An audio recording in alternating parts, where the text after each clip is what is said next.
O peleamos cada uno por su cuenta, o me enfrento yo solo contra todo el mundo. Aquí no hay medias tintas. Corría el 20 de julio de 1973, cuando las calles de Hong Kong se quedaron mudas, sacudidas, por una noticia que nadie, absolutamente nadie, quería creer.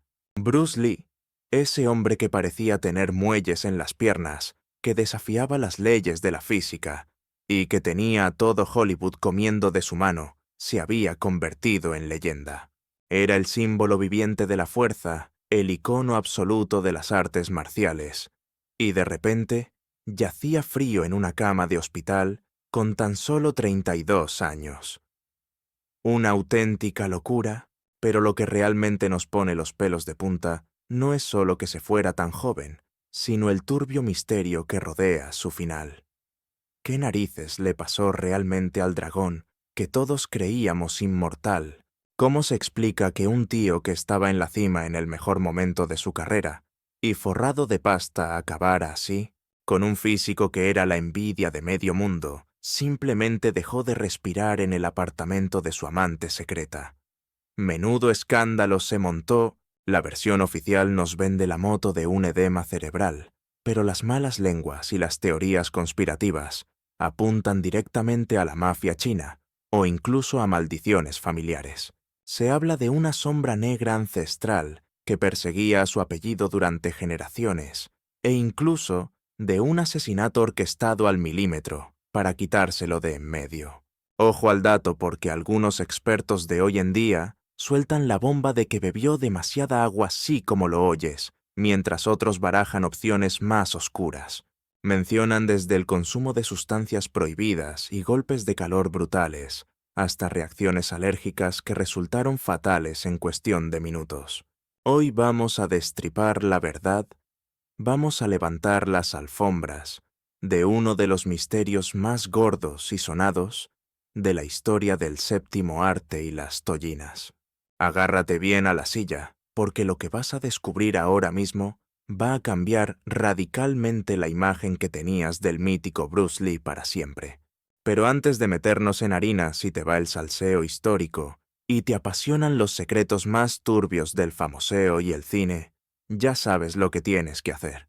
Suscríbete ahora mismo para que no se te escape ni un solo detalle de los trapos sucios del mundo del entretenimiento. Y dale caña a esa campanita. Te prometo que lo que viene a continuación te va a dejar a cuadros y sin aliento. Nuestro protagonista llegó a este mundo el 27 de noviembre de 1940 en San Francisco, California, en medio de una gira teatral de su padre. Su viejo Li Hoi-chuen era un actor de la ópera cantonesa muy respetado, así que el arte ya le corría por las venas desde la cuna. Fíjate en la coincidencia mística. Según el horóscopo chino, Bruce nació en el año del dragón y justo en la hora del dragón. Esto ocurría entre las 7 y las 9 de la mañana, un detalle que su familia se tomó muy en serio, casi como una profecía de grandeza. Con apenas 3 meses de vida, la familia hizo las maletas y regresó a Hong Kong, donde el pequeño Lee Jun-fan, que así se llamaba, realmente crecería. Pasaría su infancia y adolescencia mamando el mundo del espectáculo desde dentro, rodeado de bambalinas y faranduleo. El chaval apuntaba maneras desde el biberón. Con solo 2 meses ya salió en la película Golden Gate Girl. Imagínate, y durante su niñez se marcó nada menos que 18 largometrajes en Hong Kong entre 1948 y 1957. Pero no todo era glamour, focos y alfombras rojas. En los callejones oscuros de Hong Kong, la cosa cambiaba radicalmente. El joven Bruce era un pieza de cuidado conocido por meterse en todos los fregados y peleas callejeras dejando a los otros chavales hechos un cromo. Era el típico adolescente rebelde y problemático que traía a su bearta a sus padres por la calle de la amargura y los tenía preocupadísimos. Fue precisamente esa mala leche y su tendencia a soltar mamporros lo que obligó a su padre a tomar una decisión drástica y cortar por lo sano. Cuando Bruce tenía 13 años, lo apuntó a clases de artes marciales con el legendario maestro Ip Man, una figura que le cambiaría el chip por completo. Ip Man era un auténtico crack del Wing Chun, y su filosofía iba mucho más allá de enseñar a dar tortas a diestro y siniestro. Su método no se limitaba a técnicas de combate vacías. Buscaba amueblar la cabeza de sus alumnos. Apostaba por reconducir a jóvenes ovejas descarriadas, animándolos a reflexionar y a demostrar lo que valían en campeonatos reglados, no en las esquinas del barrio. Bruce se convirtió en un estudiante modelo súper dedicado y apasionado, pero el tío no se conformó solo con el Wing Chun. Su sed de aprendizaje era insaciable y quería absorberlo todo como una esponja para ser el mejor. También practicó tai chi con su padre, estudió boxeo occidental y, atención al dato que te va a volar la cabeza, se metió en el mundo de la danza. En 1958, con apenas 18 años, ganó un campeonato de cha-cha-cha. ¿Quién lo diría del tipo más duro del cine? Esa elegancia y ritmo del baile fueron claves para moldear el movimiento de su cuerpo y darle esa finura letal. Poco tiempo después, trasladaría esa fluidez a las artes marciales, creando ese estilo único e inimitables que lo catapultaría a la fama mundial. Sin embargo, a pesar de que en el tatami era un hacha, Bruce seguía teniendo movidas serias con la justicia por sus peleas callejeras. Las denuncias se le acumulaban en el buzón, y su padre tenía el miedo en el cuerpo de que el chico acabara entre rejas. Así que en 1959, cuando Bruce cumplió los 18, su padre tomó la decisión más dura e importante de su vida. Lo facturó de vuelta ante Nades a Estados Unidos, su país natal, con apenas $100 en el bolsillo y una mano delante y otra detrás. Durante el largo viaje en barco de Hong Kong a San Francisco, Bruce no perdió el tiempo y se buscó la vida. Ganaba algo de dinero extra enseñando a bailar cha-cha-cha a los pasajeros, demostrando ese don de gentes y esa capacidad innata para la enseñanza. Una vez pisó suelo americano, Bruce se reunió con sus hermanos mayores, listo para comerse el mundo o morir en el intento. Tras cerrar su etapa en San Francisco y alejarse de la influencia de Agnes Bruce, hizo las maletas rumbo a Seattle, en el estado de Washington.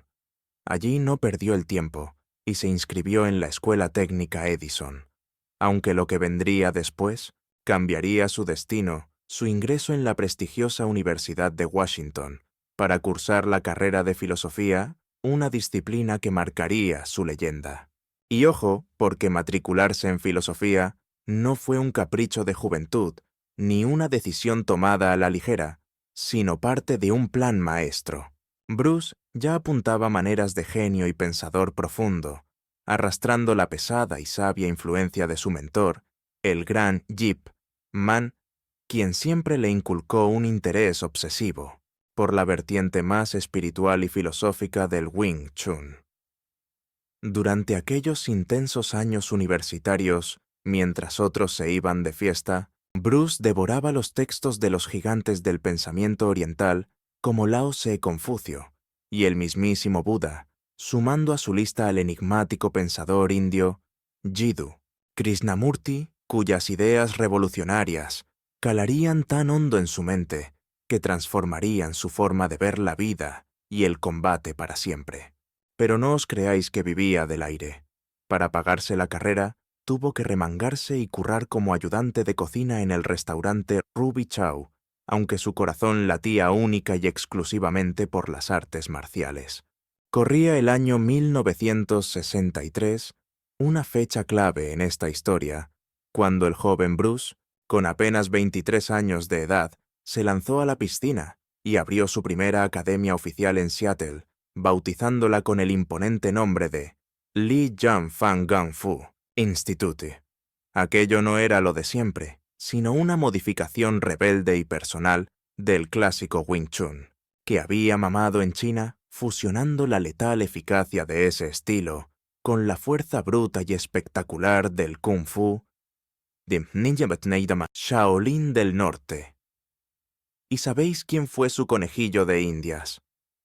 Su primer alumno fue Jesse Glover, un judoka que acabaría convirtiéndose en su mano derecha y en instructor asistente de la escuela, rompiendo barreras desde el minuto 1. Pero el salseo de verdad llega en la universidad, donde sus ojos se cruzaron con los de Linda Emery, una alumna que cayó rendida ante los encantos del carismático instructor. La pasión fue tal que se dieron el sí quiero el 17 de agosto de 1964, cuando Bruce aún tenía 23 primaveras.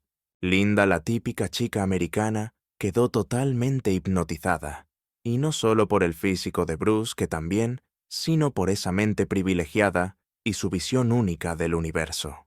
Juntos estaban destinados a formar una familia que se convertiría en leyenda, una dinastía que probaría las mieles del éxito y el amargo sabor de la tragedia. Ese mismo año, 1964, Bruce expandió su imperio abriendo una segunda escuela en Oakland, en el soleado estado de California, desafiando a las tradiciones más puristas. Su reputación subía como la espuma, pero el verdadero giro de guión ocurrió cuando recibió una invitación para realizar una exhibición en los campeonatos internacionales de karate, donde dejó a todo el pabellón con la boca abierta al ejecutar su mítico puñetazo de 1 pulgada. Estamos hablando de una técnica brutal que desataba una potencia devastadora en una distancia ridículamente corta, algo nunca visto. Y como el destino es caprichoso, entre el público se escondía un cazatalentos de Hollywood que no daba crédito a lo que veían sus ojos. Ese momento exacto fue el billete dorado que le abriría de par en par las puertas de la industria del cine y la televisión.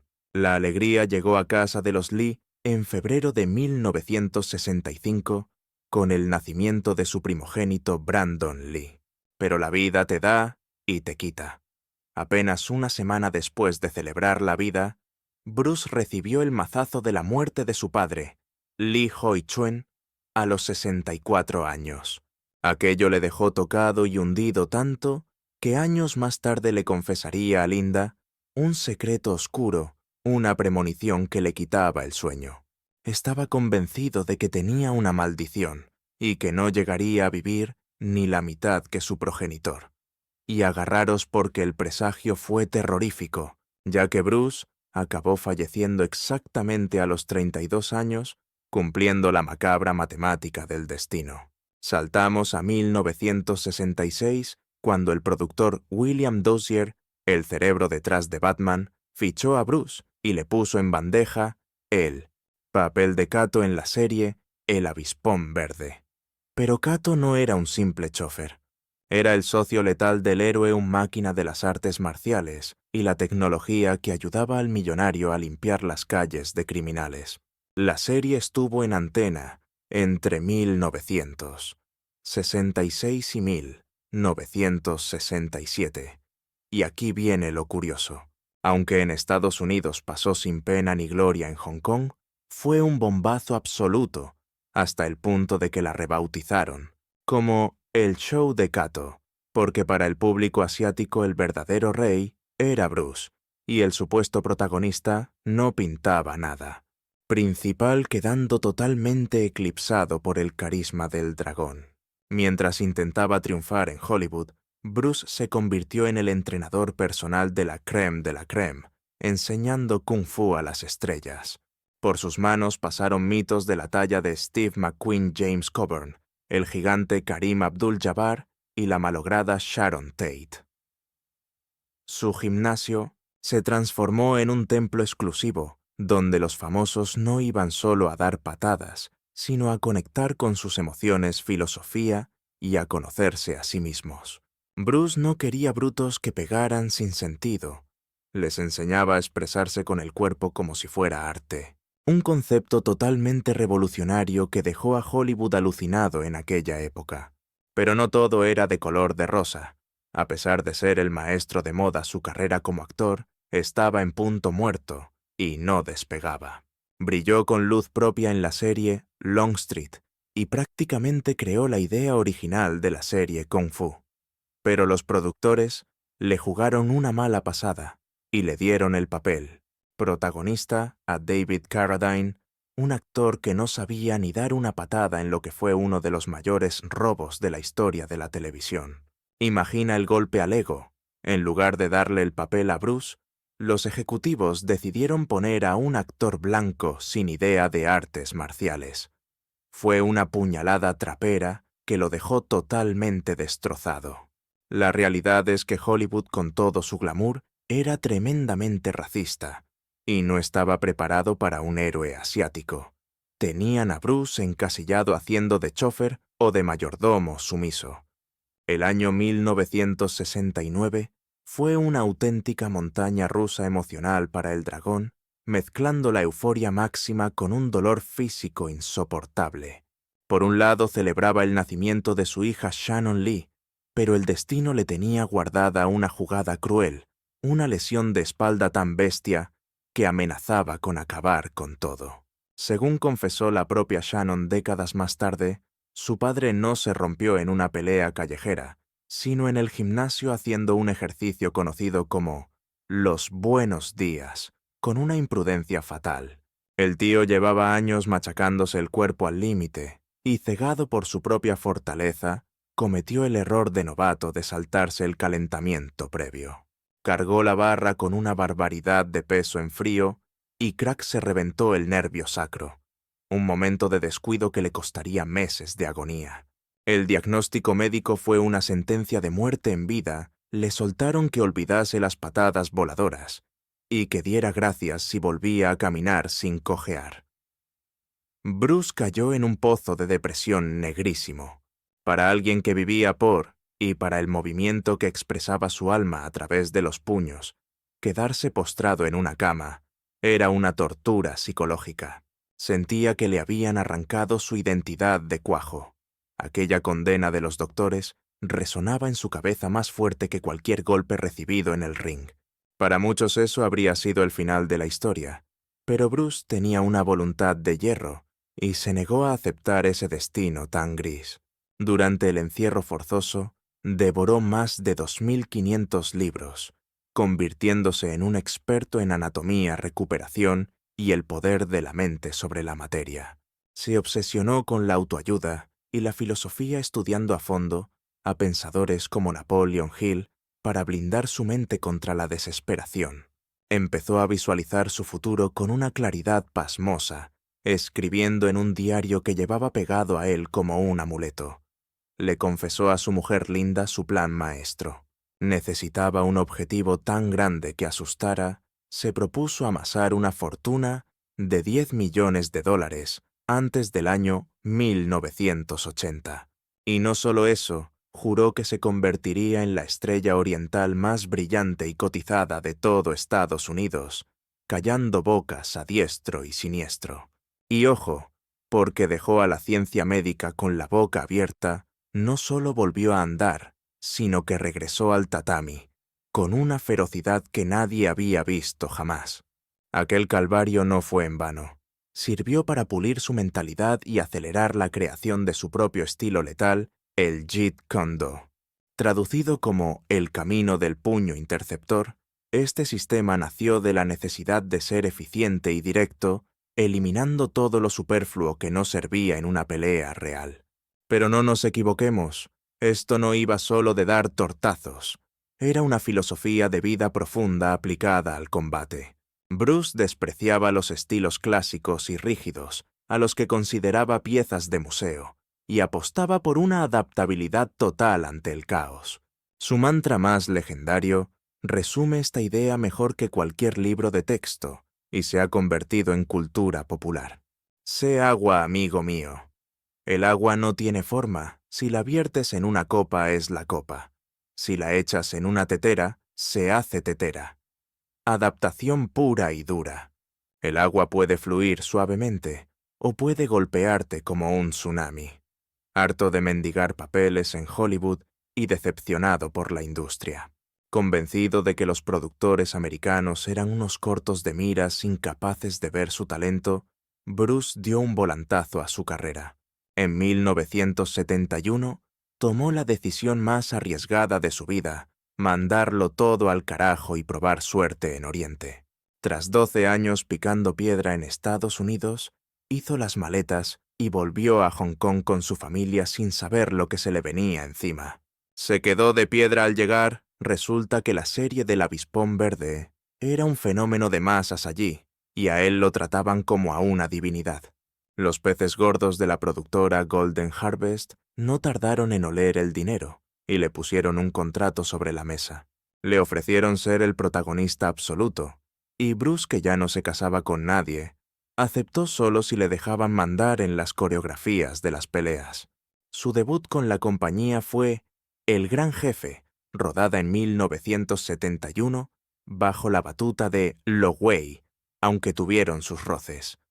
En España la conocimos como Karate a muerte en Bangkok, un título que ya presagiaba la violencia y la acción desenfrenada de la cinta. La película reventó las taquillas a nivel mundial, pero lo curioso es el problema técnico que trajo de cabeza a los montadores. El tipo era tan absurdamente rápido que las cámaras de cine estándar que graban a 24 fotogramas por segundo lo captaban borroso. Tuvieron que gastarse una pasta y rodar a 32 fotogramas por segundo solo para que el público pudiera ver de dónde venían los golpes. Físicamente era un portento, medía 1,71 metros, pero era pura dinamita comprimida en 60 kilos. Tenía un porcentaje de grasa corporal del 1%, una cifra que roza lo inhumano, cuando lo normal para un atleta es estar entre el 10 y el 20. No había ni un gramo de desperdicio en su cuerpo. Era fibra nervio y una potencia explosiva que daba miedo ver en persona. Ese mismo año, encadenó con Furia Oriental, consolidándose definitivamente como el rey indiscutible del mambo en el cine de acción asiático. Para 1972 ya tenía el poder total. Escribió, dirigió y protagonizó El furor del dragón, haciendo lo que le daba la gana. La película pasó a la historia por el mítico combate en el Coliseo de Roma contra un joven y peludo Chuck Norris. Bruce era tan maniático que repetía las tomas hasta la extenuación. Si un puñetazo no quedaba perfecto, nadie se iba a casa. Su perfeccionismo rozaba lo patológico. No toleraba la mediocridad y exigía que todos estuvieran a su nivel, lo cual era imposible. Sin embargo, la joya de la corona, la película que lo elevaría al Olimpo de los inmortales, estaba por llegar. Hablamos de Operación Dragón, la superproducción de 1973, que finalmente uniría a Hollywood con Hong Kong. Aquella colaboración pionera entre los gigantes de Hollywood y la industria de Hong Kong no era una simple película. Encarnaba la culminación de todas las ambiciones doradas de Bruce. Su gran debut en suelo estadounidense, como la estrella absoluta, marcaría un antes y un después, destrozando de un golpe las barreras raciales que durante años lo habían mantenido en las sombras. Para la leyenda de las artes marciales, la actuación trascendía el simple oficio. Era el vehículo perfecto para inmortalizar su técnica depurada y proyectar su filosofía de vida al mundo entero. Pero por encima de todo, era su cruzada personal para demoler los vergonzosos estereotipos sobre los chinos que imperaban en la meca del cine occidental de aquella época. Estaba harto de ver a los asiáticos reducidos a caricaturas de sirvientes, sumisos con dientes postizos exagerados y miradas perdidas, despojados de cualquier rastro de inteligencia o dignidad humana. Corría el mes de agosto de 1972, cuando justo antes de embarcarse en la mítica Operación Dragón, Bruce dio el claquetazo inicial a otro proyecto titulado Juego con la muerte.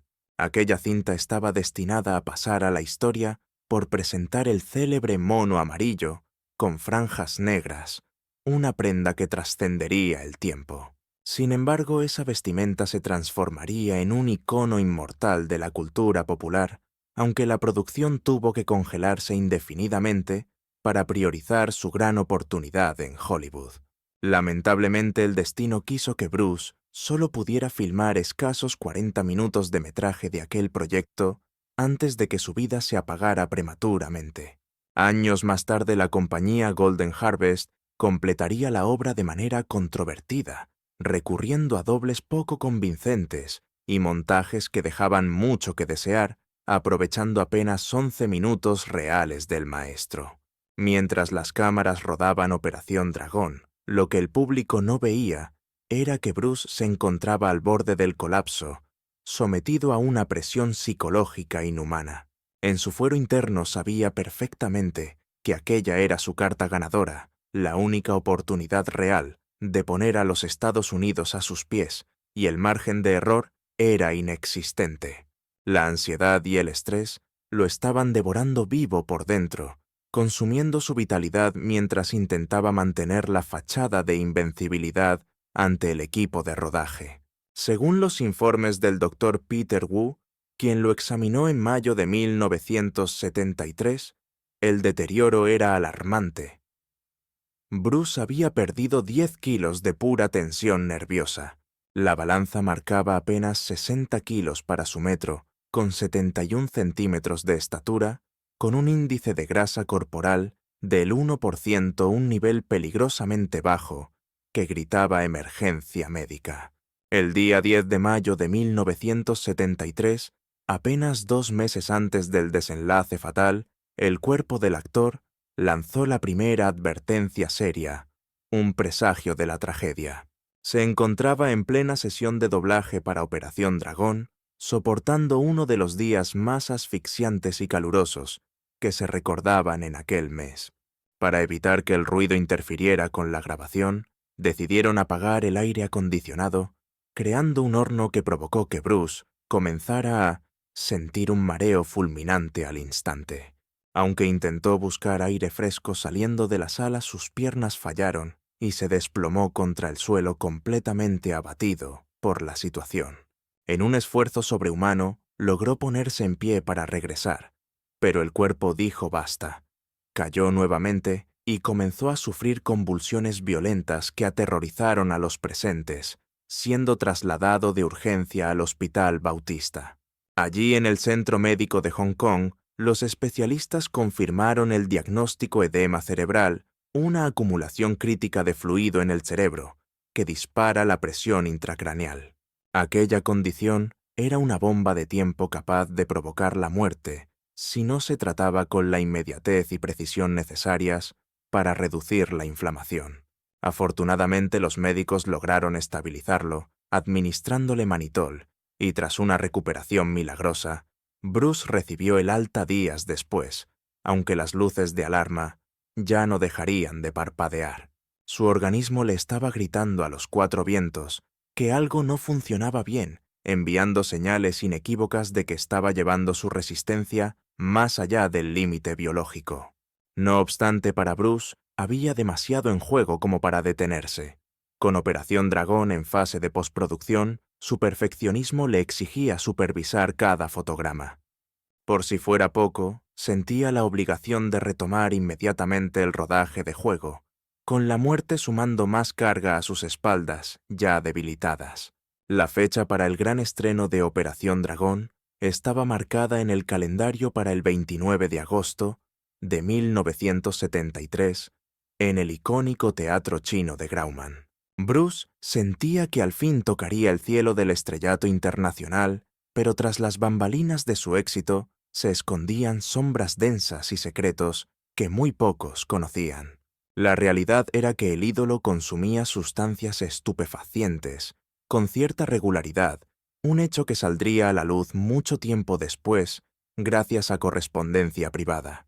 Esas cartas desenterradas exponían sin filtros su intercambio de drogas con Robert Baker, su proveedor de confianza en aquellos tiempos turbulentos.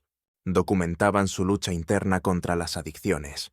De hecho, el Dr. Peter Wu llegó a extraer grandes cantidades de hachís de su estómago durante aquel examen crítico de mayo. El propio Bruce confesó en un momento de vulnerabilidad que solía masticar la sustancia para intentar gestionar la presión aplastante que sentía sobre sus hombros. Su botiquín personal también incluía potentes opiáceos y un cóctel de medicamentos diseñados para combatir el dolor físico y el estrés mental crónico. Además de sus batallas químicas, la vida sentimental de Bruce era un laberinto complejo. Pese a su matrimonio con Linda y sus 2 hijos, mantenía una vida paralela. Sostenía una relación extramarital intensa con Betty Timpey, una actriz taiwanesa, que por aquel entonces era una figura recurrente en el cine de Hong Kong. El historial amoroso del dragón también incluía un romance previo con la actriz norteamericana Sharon Farrell, confirmando su reputación de seductor incansable. Su magnetismo y atractivo físico eran leyenda tanto en las calles de Hong Kong como en las colinas de Hollywood, convirtiendo su faceta de amante en parte indivisible de su mito. El amanecer del 20 de julio de 1973 parecía traer consigo un día más en la rutina del astro sin presagios oscuros en el horizonte. Bruce tenía agendada una reunión crucial con Raymond Chow, su productor y socio estratégico, para pulir los flecos finales del guión de Juego con la Muerte. Se trataba de una jornada de trabajo aparentemente normal, destinada a ultimar los detalles de la que sería su próxima obra maestra. A las 14 horas, según el testimonio posterior de su esposa, Linda Bruce, se encontraba en su residencia de Kowloon, trabajando mano a mano con Raymond Chow. Tras la sesión de trabajo, decidieron dirigirse al apartamento de Betty Timpey para recogerla dado que ella también tenía un papel asignado en la película en ciernes. Arribaron al domicilio de Betty cerca de las 19 horas, momento en el que la historia comenzaría a torcerse trágicamente hacia el desenlace final. Según la versión oficial, alrededor de las 19 horas y 30 minutos, Bruce comenzó a quejarse de una cefalea punzante, ante lo cual Betty le ofreció un analgésico conocido como Equagesic. Aquella pastilla que su propio médico le había recetado a ella era una combinación química potente de dos elementos activos, aspirina y meprobamato. Aquello era más que una simple pastilla, era un potente relajante muscular. Bruce se lo tragó y con el rostro marcado por el cansancio, le avisó a Betty que necesitaba desconectar y tumbarse un rato. Arrastrando los pies se dirigió al dormitorio y cayó rendido en cuestión de segundos. Por su parte, Raymond Chow salió del apartamento, no sin antes acordar que volvería un poco más tarde para ir a cenar. El reloj marcaba cerca de las 9 de la noche, cuando Raymond llamó por teléfono preguntando por el estado de Bruce. Betty, bajando la voz, le contestó que ni se le ocurriera molestar al actor, pues estaba sumido en un sueño profundísimo. Sin embargo, Raymond se puso firme e insistió en que debía despertarlo sí o sí, ya que tenían esa cena de negocios crucial en la agenda. A regañadientes, Betty caminó hacia la habitación con la intención de espabilarlo, pero por más que le hablaba, Bruce no emitía respuesta alguna. Lo que ella no sabía era que la leyenda de las artes marciales había entrado en un coma irreversible. El pánico se apoderó de ella. Intentó reanimarlo a la desesperada sacudiéndolo con fuerza y gritándole a la cara. Pero era inútil, nada surtía efecto. El cuerpo atlético de Bruce seguía allí sobre la cama, pero la esencia del hombre ya se había marchado. No había nadie al volante.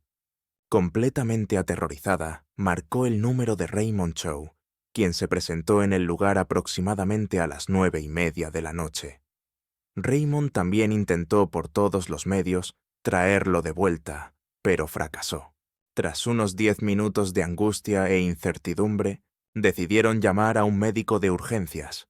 El doctor llegó volando a casa de Betty e inició las maniobras de resucitación, pero al ver que el corazón no reaccionaba, alertaron a una ambulancia que arribó con las sirenas aullando sobre las 10:20 de la noche.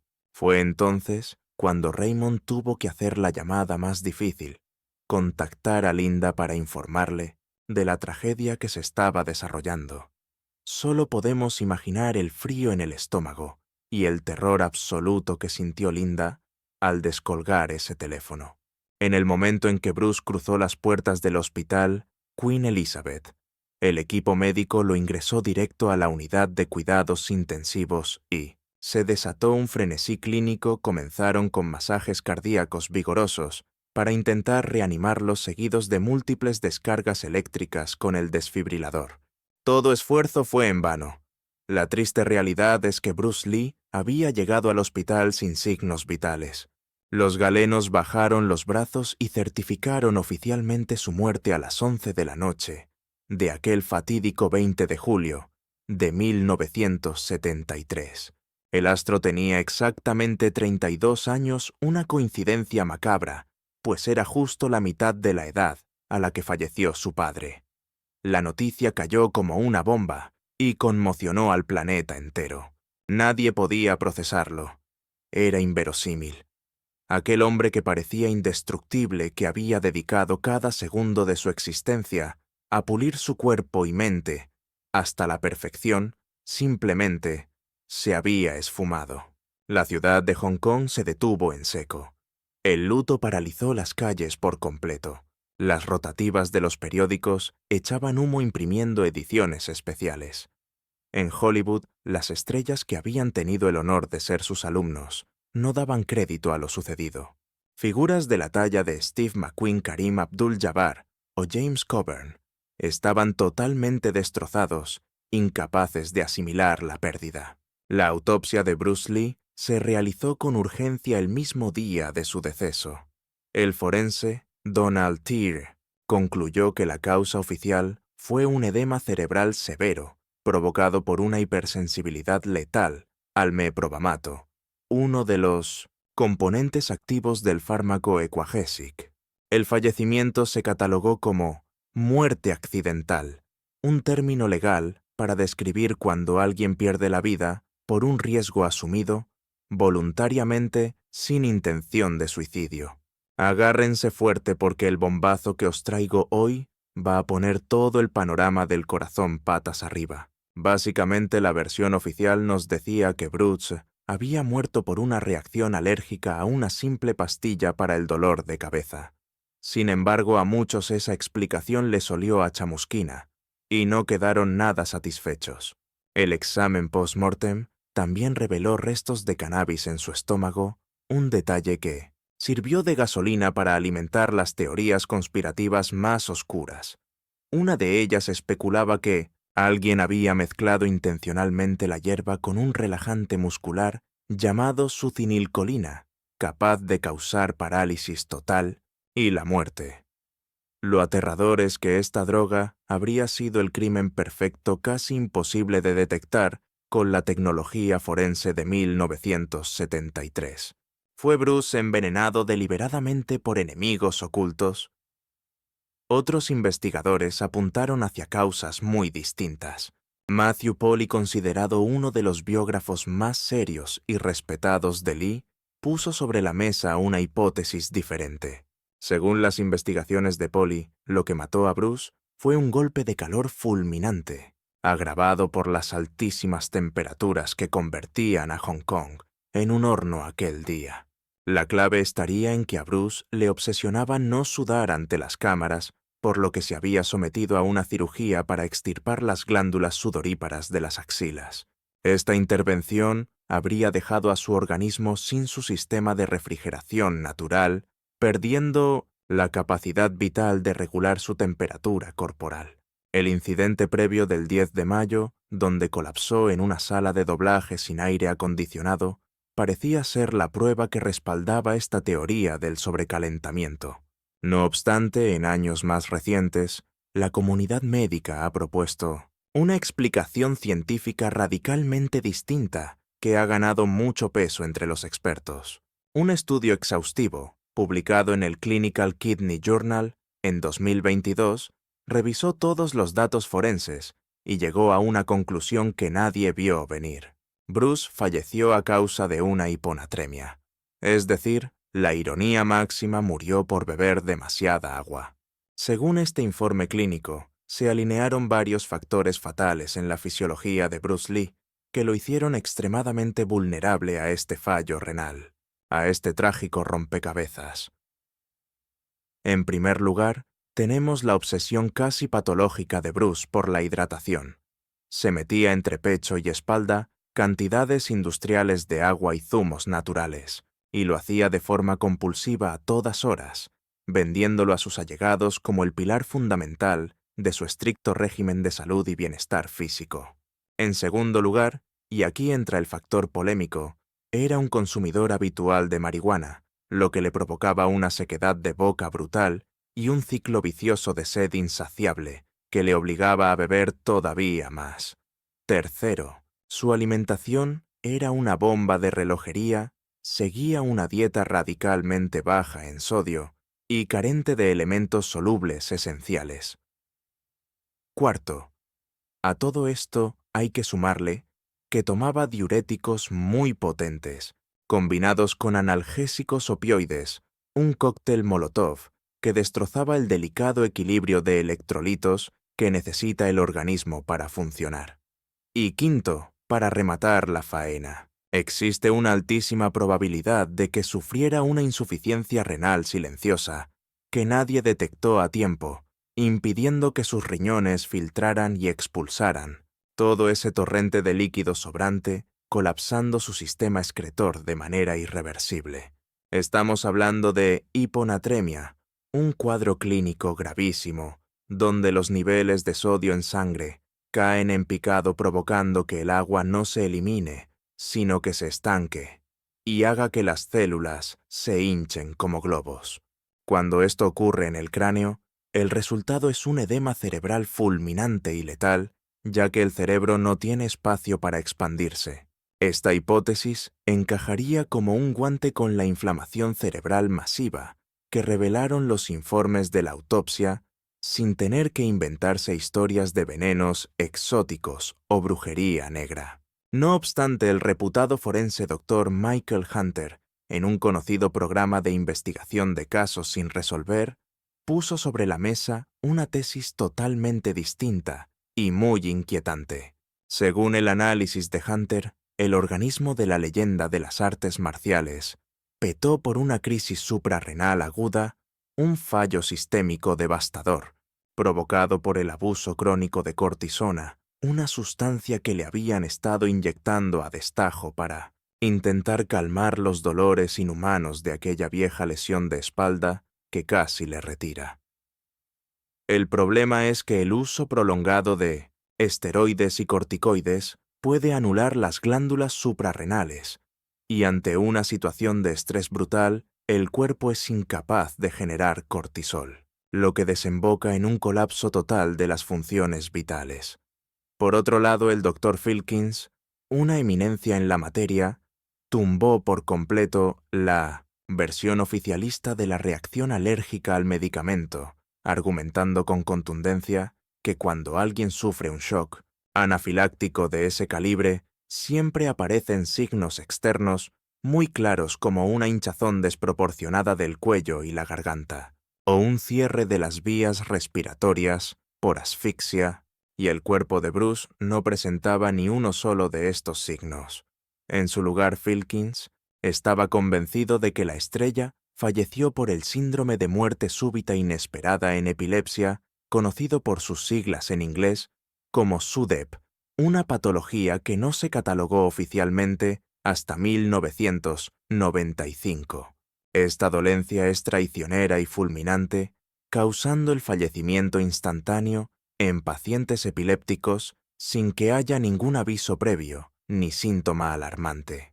Y claro, mientras los médicos se tiraban los trastos a la cabeza con sus diagnósticos en la calle, las teorías de la conspiración crecían como la espuma cada cual más disparatada.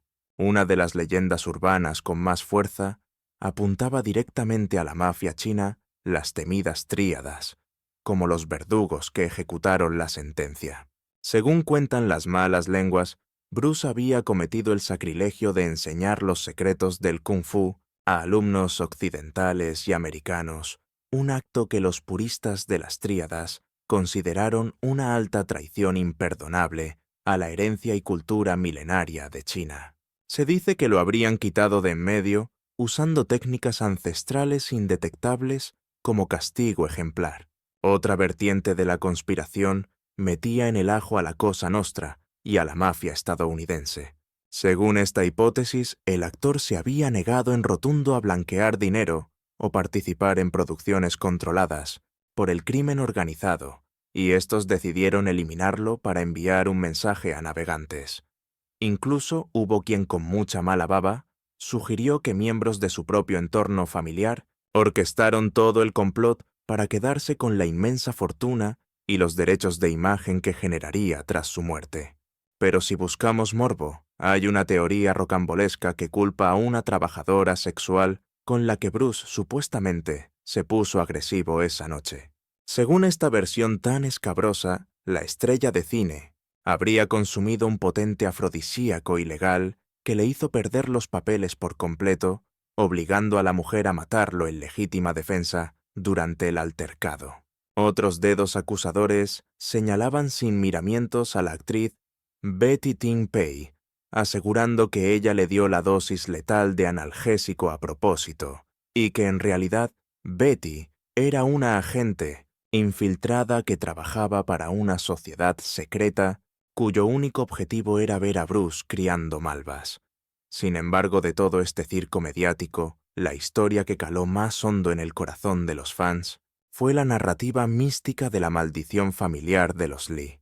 Esta leyenda se sustentaba en una serie de hechos reales que, vistos en conjunto, ponen los pelos de punta y resultan verdaderamente escalofriantes.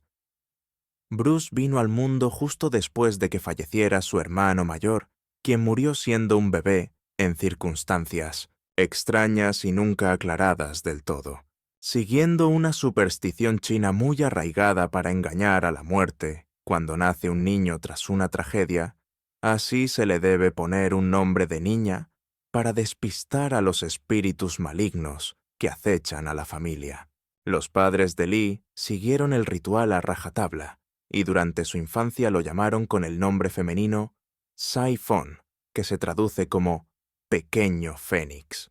El problema vino después cuando Bruce, con su arrogancia habitual, desafió al destino adoptando el nombre artístico de Xiu Lung, que significa pequeño dragón, un nombre poderosamente masculino. Al hacer este cambio y renegar de la protección del nombre femenino, según los creyentes en lo paranormal y la maldición ancestral, Bruce habría invocado la furia de unos demonios que llevaban años esperando el momento justo para atacar. Esos supuestos espíritus protectores fallaron estrepitosamente, y la confirmación más macabra y absoluta de este malfario familiar se materializaría 2 décadas exactas tras su fallecimiento. Nos trasladamos al fatídico 31 de marzo de 1993, fecha en la que Brandon Lee, el heredero del dragón, se encontraba en pleno rodaje de la cinta de culto El Cuervo, en los estudios de Wilmington, en Carolina del Norte. Con tan solo 28 primaveras, el joven estaba calcando la trayectoria profesional de su progenitor, brillando con luz propia tanto en las disciplinas de lucha como en el séptimo arte. Aquella velada nocturna estaba programada para rodar una secuencia crucial y a la postre mortal, el momento en el que el protagonista encarnado por Brandon recibía un disparo a manos de un villano. El guión exigía que otro intérprete apuntase con un revólver de atrezo directamente hacia el cuerpo de Brandon, apretando el gatillo a muy pocos metros de distancia para dar realismo a la toma. Sin embargo, el equipo desconocía un detalle espeluznante. Esa misma arma de fuego había sido manipulada días atrás para unos planos detalle, donde se enfocaba el tambor cargado de munición. Para conseguir ese efecto visual realista en los primeros planos, se habían introducido proyectiles inertes en el arma, una práctica habitual, pero que esta vez escondía una trampa mortal por pura negligencia. Los encargados de la utilería habían fabricado munición casera, vaciando la pólvora de balas auténticas, pero conservando el plomo y el fulminante percutor en su sitio. Fatalmente, una de esas puntas de plomo se quedó alojada invisible y silenciosa dentro del cañón del revólver sin que nadie lo revisara adecuadamente. Cuando llegó el instante de la verdad con Brandon frente a la cámara, cargaron el arma con cartuchos de fogueo. Estos cartuchos, aunque no llevan bala física, sí contienen una carga de pólvora potente, diseñada para simular el fogonazo y el estruendo del disparo. Al detonar el fogueo, la expansión de gases empujó violentamente el trozo de metal que estaba obstruyendo el tubo, convirtiéndolo en un proyectil con la misma fuerza letal que un disparo real a quemarropa. El impacto fue brutal y directo al abdomen del actor. Lo más escalofriante es que en los primeros segundos, nadie del equipo técnico ni artístico se percató de la tragedia que acababa de ocurrir. Brandon se desplomó siguiendo las indicaciones del director, una actuación perfecta. Pero cuando cortaron la toma y los sanitarios se acercaron por protocolo rutinario, el pánico se desató en el set. Descubrieron con horror que el actor no estaba fingiendo. Estaba sufriendo una hemorragia masiva y la sangre que manaba era tristemente real. La ficción se había tornado en una pesadilla. Fue trasladado a toda velocidad con las sirenas aullando al centro médico New Hanover de la localidad. Allí un equipo de cirujanos batalló durante 6 agónicas horas, intentando obrar el milagro y reparar los destrozos internos, pero el daño orgánico era irreversible. Finalmente, se certificó su fallecimiento a las 13:03 del 31 de marzo de 1993. Brandon se marchó con solo 28 años. El paralelismo entre el final del padre y el del hijo resultaba cuanto menos aterrador y digno de una novela negra. Ambos mitos perdieron la vida justo cuando tocaban el cielo con las manos rodando las películas que definirían su legado eterno en la industria. Las dos muertes estuvieron envueltas en un halo de misterio, una combinación de negligencias humanas y casualidades imposibles que alimentan la leyenda. Y ambos partieron demasiado pronto, dejando un hueco irreemplazable en el cine de acción. Para los más supersticiosos, esto no fue azar. Fue la confirmación de que el apellido Lee cargaba con una sentencia sobrenatural. La familia Lee parecía marcada por la desgracia. Si echamos la vista atrás, el funeral de Bruce en Hong Kong fue un acontecimiento multitudinario que paralizó la ciudad por completo. Ríos de gente contados por miles colapsaron las avenidas para dar el último adiós al dragón caído. Las imágenes de archivo siguen partiendo el alma a día de hoy. Ahí vemos a la viuda Linda Lee Cadwell consolando a una pequeña Shannon de 4 años, mientras de la mano lleva a un Brandon de apenas 8 añitos. Se te encoge el estómago al ver esas fotos sabiendo que 2 décadas más tarde, ese niño inocente correría la misma suerte fatal que su padre. Los restos mortales del maestro fueron repatriados a su hogar en Seattle, Washington, para su descanso definitivo. Allí yace en el cementerio de Lakeview, en la zona de Capitol Hill, ataviado para la eternidad con su traje tradicional chino como él quería. Trágicamente, en 1993, se tuvo que cavar una fosa contigua para Brandon, reuniendo a padre e hijo en el descanso eterno del mismo camposanto. Pero el legado trasciende a la muerte. Gracias a una colecta global de admiradores que sumó $200,000, se pudo financiar un tributo eterno. Se erigió en Hong Kong una majestuosa estatua de bronce de 2,5 metros de altura para honrar su memoria y su impacto cultural. La escultura muestra a Bruce en su mítica pose de combate, lista para la acción, convirtiendo el lugar en un templo de peregrinación para fans de los 5 continentes. Del mismo modo, en Seattle, las lápidas conjuntas de padre e hijo reciben anualmente una visita masiva de devotos de las artes marciales. Miles de personas viajan hasta allí cada año con el único propósito de presentar sus respetos y dejar flores a estas 2 leyendas inmortales. La ironía del destino quiso que solo 6 días tras su muerte, el 26 de julio de 1973, se hiciera un pase privado de Operación Dragón. Fue una proyección exclusiva para prensa y crítica, pero Bruce se marchó de este mundo sin ver cómo el público caía rendido a sus pies ante su obra cumbre. El estreno oficial para el gran público llegó el 29 de agosto de 1973 en el icónico Teatro Chino de Hollywood. Todo salió según lo planeado y fue un bombazo absoluto en taquilla, recaudando la friolera de más de $200 millones. Estamos hablando de una cifra totalmente astronómica para aquellos tiempos a nivel mundial, un éxito sin precedentes. Por fin había logrado su sueño de conquistar el mercado americano, pero la parca le arrebató el derecho a disfrutar de su propia gloria y reconocimiento. Operación Dragón marcó un antes y un después, cambiando las reglas del juego para siempre en el cine de mamporros y acción. Bruce no solo rompió barreras raciales demostrando que un protagonista asiático podía reventar la taquilla en Hollywood, sino que reinventó la narrativa visual de las peleas. Su velocidad endiablada, su técnica depurada y su filosofía marcial quedaron inmortalizadas en cada fotograma de esa película. Genios contemporáneos como Quentin Tarantino han admitido abiertamente que el cine de acción moderno no existiría tal y como lo conocemos sin la huella de Bruce Lee. Y la historia de su influencia continuó pues en 1978, la mítica productora Golden Harvest siguió explotando su legado. Finalmente el estudio decidió lanzar Juego con la Muerte, una producción que tardó en ver la luz y que utilizó los 40 minutos que Bruce había dejado grabados, rellenando el resto con dobles de cuerpo y montajes que dejaban mucho que desear. Para la inmensa mayoría de la crítica y los fanáticos, el largometraje resultó ser un auténtico despropósito, una mancha en su filmografía que muchos prefieren olvidar. Los puristas del género la calificaron de estafa, dado que apenas se rescataron 11 minutos del metraje real del maestro, pero aún así, el desenlace de la cinta logra salvar los muebles.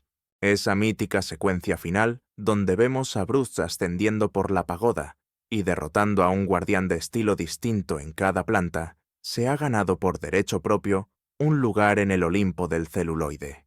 Es una de las coreografías de combate más estudiadas e imitadas de la historia, con un Bruce luciendo ese inconfundible mono amarillo, con franjas negras laterales. Un atuendo que décadas más tarde se convertiría en un referente de la cultura pop gracias al homenaje que le rindió Uma Thurman, espada en mano. Todo ello en la sangrienta y genial Kill Bill de Quentin Tarantino, demostrando que la sombra del dragón es alargada y sigue muy viva en el Hollywood actual. Y es que la figura de Bruce Lee va mucho más allá de las patadas voladoras. Su filosofía del Jeet Kune Do se sigue impartiendo con rigor en academias de los 5 continentes. Su célebre máxima de sé como el agua ha trascendido los tatamis para convertirse en un lema vital sobre la resiliencia y la adaptación al cambio estudiado hoy en día por directivos y psicólogos de élite. Se trata de una mentalidad aplicable al crecimiento personal y sus reflexiones filosóficas recopiladas en numerosos volúmenes siguen siendo superventas año tras año. Incluso, en pleno 2026, sus palabras resuenan con fuerza, inspirando a nuevas generaciones que ni siquiera habían nacido cuando él falleció. Su biblioteca privada, que albergaba más de 2.500 ejemplares sobre nutrición, combate, pensamiento crítico y ciencia, es la prueba irrefutable de que era un intelectual insaciable. Pero no solo cultivaba la mente. Bruce Lee fue un visionario absoluto en lo que respecta al acondicionamiento físico y la preparación atlética. Mucho antes de que el fitness funcional y el CrossFit invadieran nuestros gimnasios, él ya experimentaba con rutinas vanguardistas que combinaban la potencia explosiva con la resistencia. Sus sesiones incluían técnicas de endurecimiento, trabajo cardiovascular intenso, mejora de la flexibilidad y una musculación diseñada al milímetro para no perder velocidad. Su enfoque científico hacia el levantamiento de pesas estaba a años luz de lo que se estilaba en aquella época, rompiendo con los mitos tradicionales de las artes marciales. Era metódico hasta la obsesión, llevando un diario detallado donde anotaba cada repetición, cada caloría ingerida y cada sensación física. También plasmaba sus reflexiones sobre su evolución anímica y mental, entendiendo que el cuerpo no es más que un reflejo de la voluntad del espíritu. Esa disciplina espartana fue la que le permitió esculpir un físico que libra por libra lo convirtió en uno de los seres humanos más fuertes y potentes que se hayan documentado jamás. Calcular su impacto cultural es una tarea titánica, pues fue él quien sacó al Kung Fu de las sombras y lo colocó en el centro del escenario mundial. Antes de su irrupción en Occidente, se percibían las artes marciales como bailes exóticos o trucos de magia relegados a producciones de serie B sin apenas presupuesto. Tras el fenómeno, Bruce se desató una fiebre global imparable, que transformó para siempre la industria del entretenimiento y el deporte. Millones de jóvenes en cada rincón del planeta corrieron a apuntarse a los dojos queriendo emular los movimientos imposibles que veían en la gran pantalla. Esto generó un negocio multimillonario de revistas, equipamiento, federaciones y competiciones internacionales que sigue vigente hoy en día. No obstante, su victoria más importante fue sin lugar a dudas la demolición de los prejuicios raciales en la industria del cine. Hasta su llegada, los actores asiáticos en Hollywood estaban condenados al ostracismo o a interpretar caricaturas ofensivas y simplistas.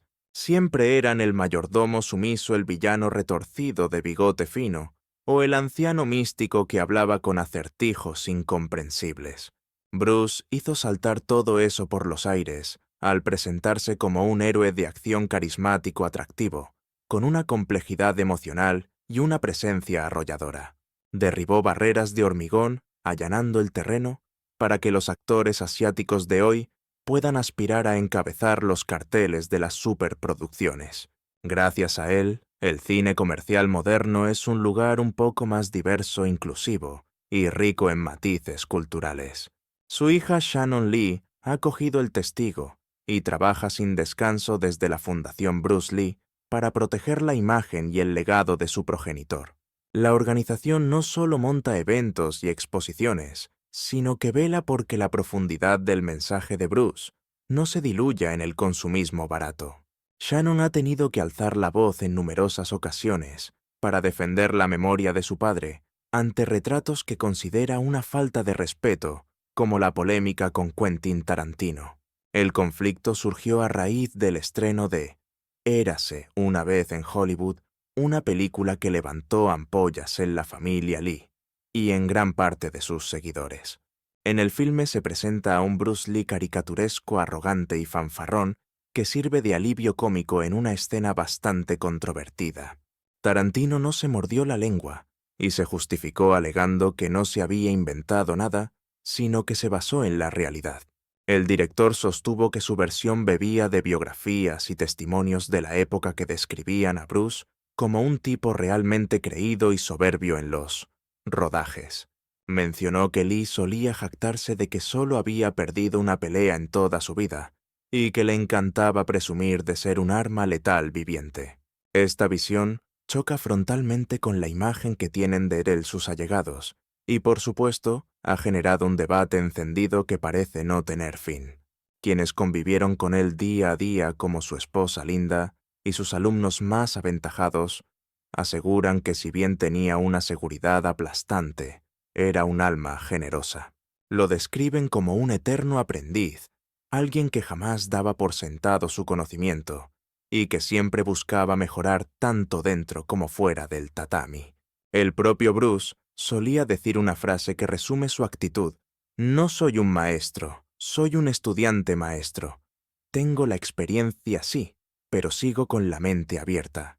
De hecho, renegaba del término maestro como un título estático, creyendo firmemente que el aprendizaje es un camino infinito. Para él, uno solo deja de aprender cuando le cierran la tapa del ataúd, una muestra de humildad que a menudo pasaba desapercibida. Esa profundidad filosófica era el contrapunto perfecto a su arrolladora confianza pública, creando la leyenda magnética que sigue fascinándonos a todos. Han transcurrido ya más de 5 décadas desde su trágica partida, y sin embargo la figura de Bruce Lee no ha hecho más que crecer, consolidándose como una presencia omnipresente y casi divina en el imaginario colectivo global.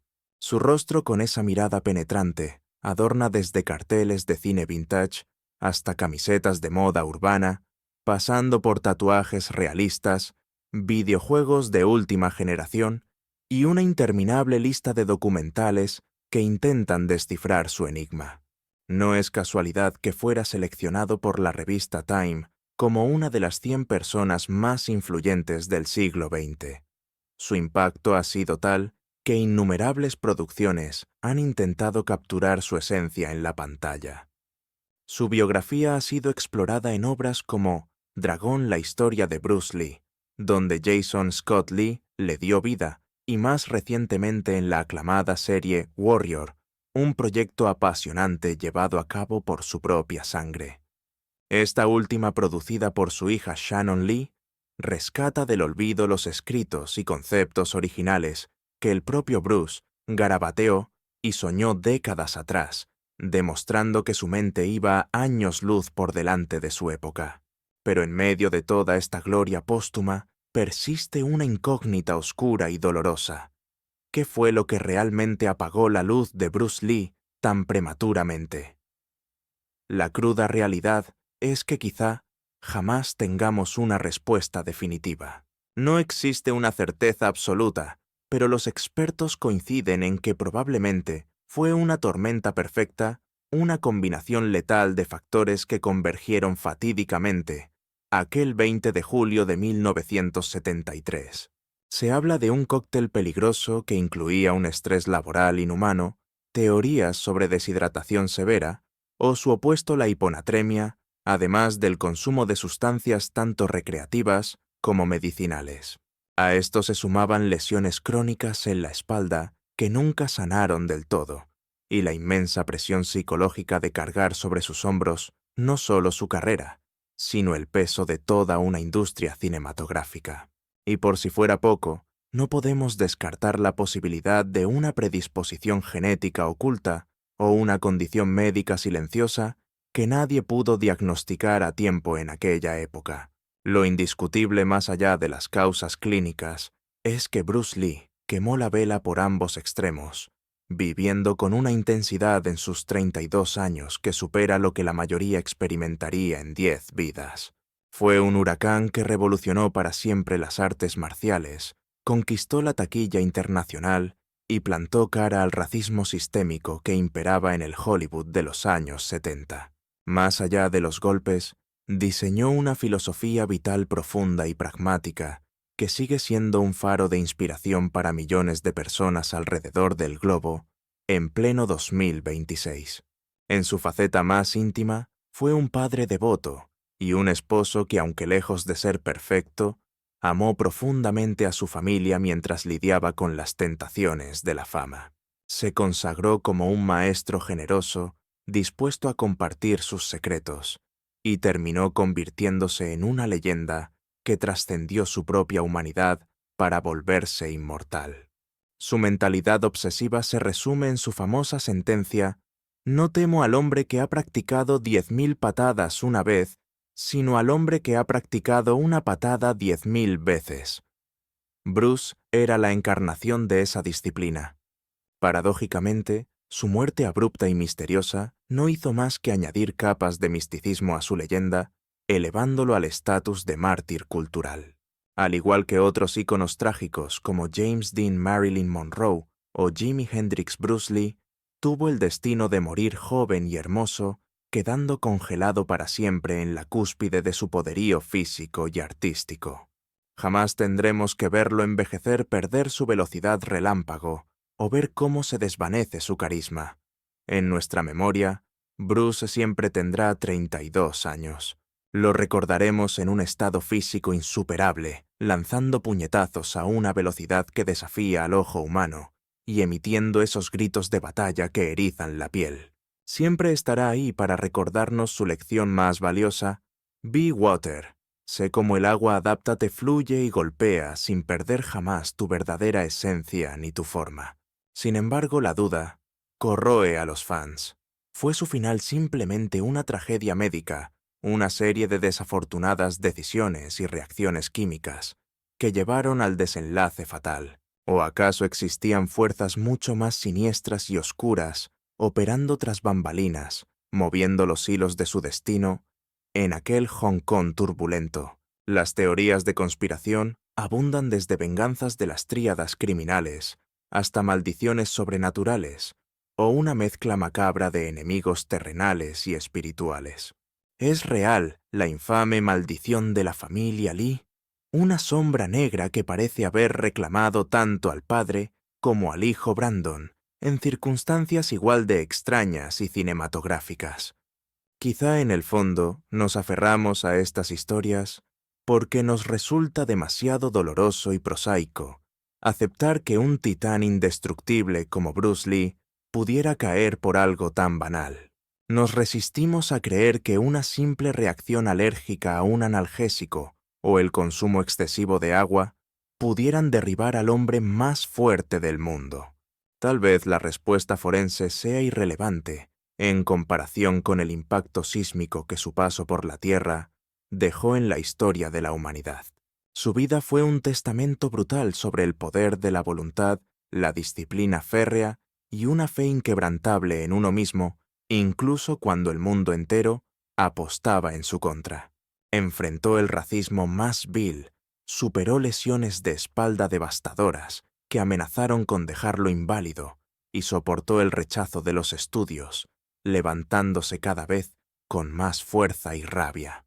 Tenía la alquimia necesaria para convertir cada obstáculo, cada no, y cada barrera en una oportunidad dorada para crecer, aprender y pulir su arte hasta la perfección.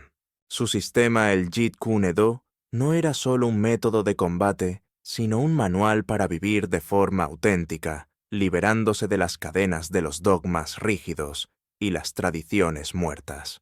Su mantra era claro: absorbe lo que te sea útil, descarta sin piedad lo que no sirva, y añade aquello que sea única y esencialmente tuyo. Este principio es universal y aplicable a cualquier faceta de la existencia humana, desde los negocios hasta el arte de vivir. Sirve para potenciar tu carrera profesional, sanar tus relaciones interpersonales y acelerar tu crecimiento espiritual y personal. La lección es no copiar ciegamente a los demás como un autómata, pero tampoco rechazar la sabiduría ajena por pura arrogancia o soberbia. El secreto está en tomar lo mejor de cada fuente, sintetizarlo y utilizarlo para esculpirte y crearte a ti mismo desde cero. Bruce solía decir que el mayor enemigo del conocimiento verdadero no es la ignorancia, sino la ilusión de creer que ya se sabe todo. Por eso él nunca dejó de ser un eterno estudiante. Jamás creyó haber alcanzado la cima, y hasta su último suspiro continuó experimentando, cuestionando y refinando su técnica. Esa mezcla de humildad intelectual y curiosidad insaciable, combinada con una confianza letal en su ejecución, era lo que lo hacía un ser humano excepcional. Era consciente de que el universo del conocimiento es infinito, y siempre hay más por aprender, pero al mismo tiempo confiaba plenamente en sus habilidades. Se movía con la seguridad de quien domina su oficio, pero con la mente abierta de quien sabe que siempre puede mejorar. Su muerte es un recordatorio brutal de la fragilidad de nuestra existencia. No importa cuán fuerte, rico o famoso seas, ni cuán blindado parezca tu cuerpo. Todos somos mortales, vulnerables y efímeros. Todos estamos a una sola pastilla equivocada, un descuido médico o un accidente del abismo. Una condición no diagnosticada nos acecha a todos. Bruce dedicó cada segundo a perfeccionar su máquina biológica, y aún así no pudo escapar de su destino final. Se marchó de este mundo siendo insultantemente joven, una estrella fugaz que se apagó demasiado pronto. Pero ojo que ese final abrupto no significa que su lucha fuera en balde. Al contrario, esa tragedia ha conseguido que su leyenda sea hoy más indestructible y poderosa que nunca. No tuvo la suerte de disfrutar de una existencia larga llena de canas, pero vaya si la vivió intensamente. Fue una vida plena exprimida teita hasta la última gota. Si visitas Seattle, el cementerio de Lakeview se ha transformado en un auténtico lugar de peregrinación, un santuario casi místico, donde reposan los restos de Bruce y de su hijo Brandon. Es impresionante ver el desfile constante de admiradores que se acercan con respeto para dejar monedas de la suerte, ramos de flores frescas y notas manuscritas llenas de gratitud eterna. Sobre la fría piedra de su lápida se puede ver grabado el símbolo del yin y el yang, una imagen que no está ahí por estética, sino que representa la filosofía vital que Bruce defendía con tanta pasión. Hablamos de esa dualidad constante, el equilibrio perfecto y la armonía necesaria entre fuerzas opuestas, la luz contra la oscuridad, la fuerza bruta frente a la flexibilidad, la sabiduría contra la ignorancia y, finalmente, la vida frente a la muerte. Porque para él, todo en este universo debe existir en un equilibrio delicado. Si hacemos las cuentas y si Bruce Lee siguiera caminando entre nosotros en este 2026, el maestro tendría ya 86 años. Se me pone la piel de gallina solo de pensar qué barbaridades habría logrado en todas estas décadas extra. Habría dirigido más obras maestras del cine de acción, quizás habría montado un imperio con una academia mundial de Jeet Kune Do para expandir su método por los 5 continentes. Seguramente habría escrito enciclopedias enteras sobre filosofía, o nos habría regalado cameos legendarios en las películas modernas de superhéroes de Marvel o DC. Es imposible saberlo, pero soñar es gratis. Lo que sí es una verdad absoluta es que su alargada sombra sigue cubriéndonos a día de hoy. Cada vez que alucinas con una película de acción actual que tiene coreografías de artes marciales fluidas y realistas, lo que estás viendo, en realidad, es el ADN de Bruce Lee en movimiento. Cada vez que una estrella asiática encabeza el cartel de una superproducción, de Hollywood está caminando por el sendero que Bruce tuvo que desbrozar a base de puñetazos y carisma. Su frase más mítica, aquel sé agua, amigo mío, ha roto las barreras del deporte para convertirse en un mantra de vida universal especialmente útil en un mundo tan caótico y cambiante como el nuestro, donde las verdades absolutas de ayer se convierten en los errores garrafales de hoy. Esa capacidad para adaptarse a las circunstancias sin traicionar tu propia esencia es hoy un tesoro incalculable. El agua no se pelea contra la roca que le corta el paso, simplemente fluye alrededor de ella. No se rompe cuando la presiona, se amolda a la situación. No se aferra a estructuras rígidas, sino que adopta la forma del vaso o la taza que la contiene, pero sin dejar de ser agua ni un solo instante. Ese balance maestro entre ser flexible y mantener tu identidad es el verdadero secreto de la resiliencia psicológica. Pero no nos engañemos. Bruce Lee no era un santo, era un hombre lleno de contradicciones fascinantes que lo hacían aún más magnético. Era un filósofo con una profundidad increíble que devoraba libros sobre budismo y taoísmo, pero luego no le temblaba el pulso al declararse ateo cuando la prensa le preguntaba por su religión.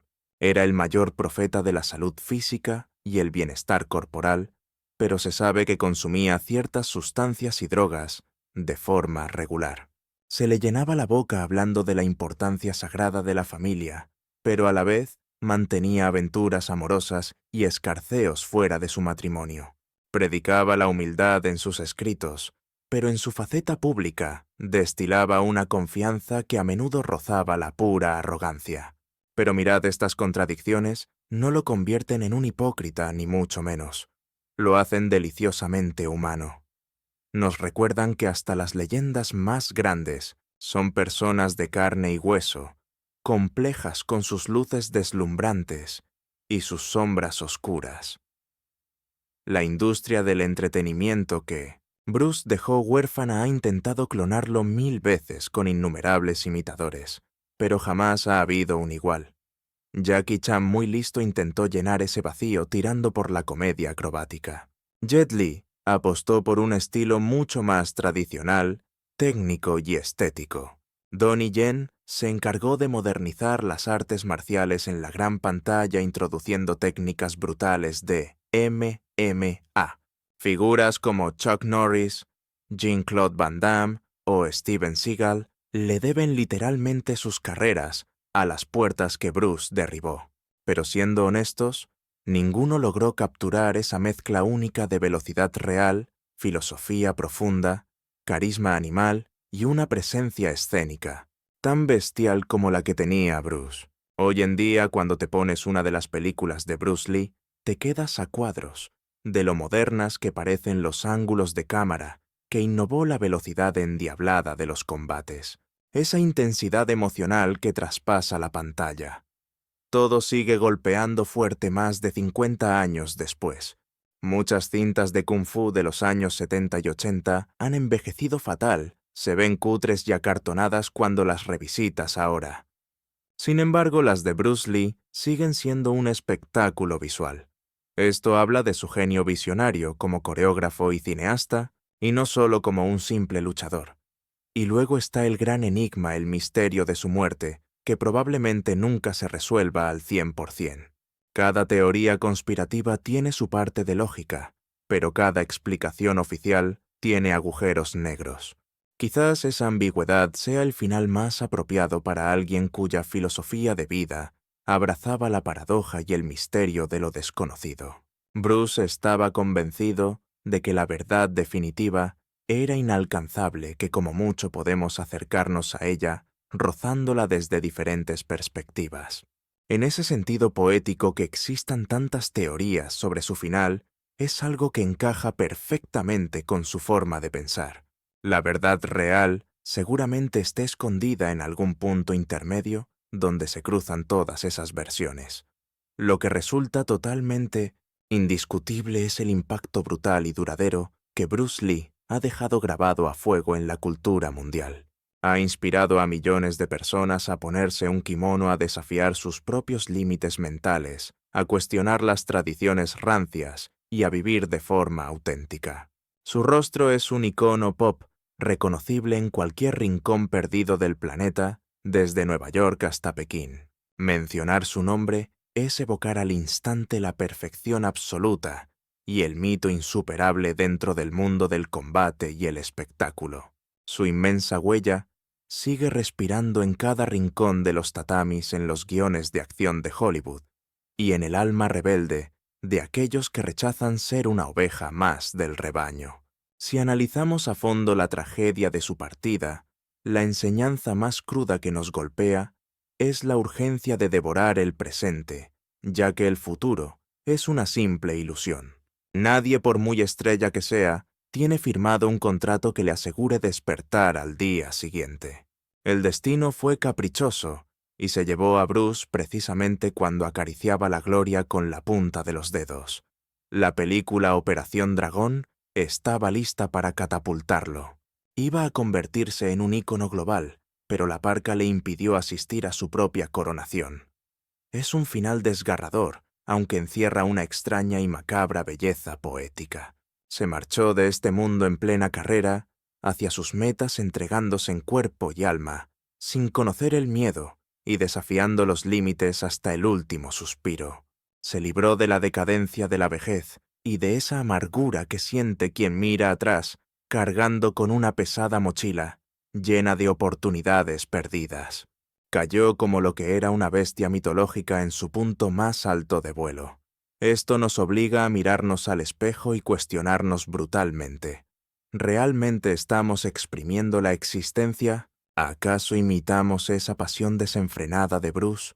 ¿Nos lanzamos a la caza de nuestras ambiciones, con esa misma voracidad incontrolable que él demostraba? ¿O simplemente estamos dejando nuestro éxito en pausa, esperando un momento perfecto en un futuro que probablemente jamás aparecerá en el calendario? Para el legendario luchador no hubo un después, pero en sus escasos 32 años de vida acumuló más impacto y legado que cualquier mortal que alcance los 80. Ahí radica la moraleja definitiva de su escandalosa historia. No importa la cifra de años que marques en el reloj, sino la intensidad y el fuego con el que quemas cada segundo.